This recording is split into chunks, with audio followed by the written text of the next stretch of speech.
vi per mi és... Un símbol.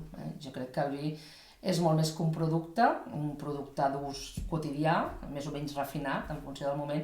Jo crec que és un símbol, és un element cultural molt connotat, molt potent. Què busques en un vi?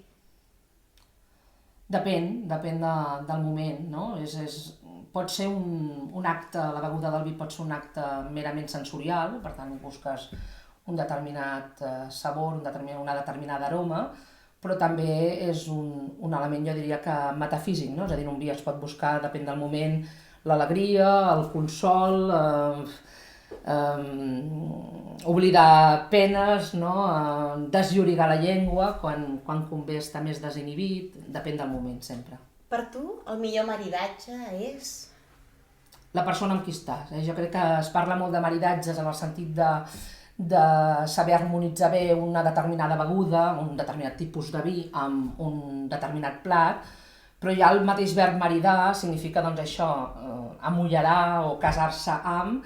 La vinya també s'amaridava en el món antic, sempre es lligava, es vinculava com amb una abraçada de matrimoni amb l'arbre, amb l'om, el pollancre, allà on es lligués, i en els maridatges doncs convé això, no? Buscar, si no ho fas amb solitud, doncs buscar el moment adequat, la persona adequada, en definitiva, doncs depèn del moment. Si et demano una vinya, un paisatge, fins on marxem? No gaire lluny, a la Ribera d'Ebre, el Montsant, el Priorat, és a dir, les Terres de l'Ebre, que són les terres de la meva família i que són els meus primers contactes amb el vi i amb la vinya. Un consell per a aquella persona que tasta per primer cop el vi? Que no s'estranyi, no s'estranyi. Els primers cops sempre són difícils en tot, i en un vi també. No podem pretendre que un vi ens agradi de primer cop, que el primer cop que el tastes, no? Paciència, paciència i persistència, perquè si no et pots perdre moltes coses, si no insisteixes. Què hem de fer perquè els joves beguin una mica més de vi?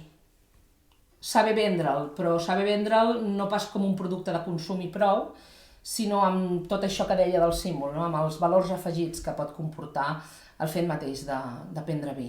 És a dir, saber vendre en el context de la convivialitat, del fet de compartir un moment, de la sociabilitat i també del pòsit cultural. No? Vendre cultura és molt difícil, sobretot quan els únics criteris que prevalen són els de mercat, llavors és complicat. Jo crec que s'hauria de reinventar el vi perquè fos atractiu, no tan sols per la varietat, sinó també doncs, per això, per tota la història que vehicula i totes les possibilitats que s'obren davant això del fet de compartir una copa de vi amb algú. No?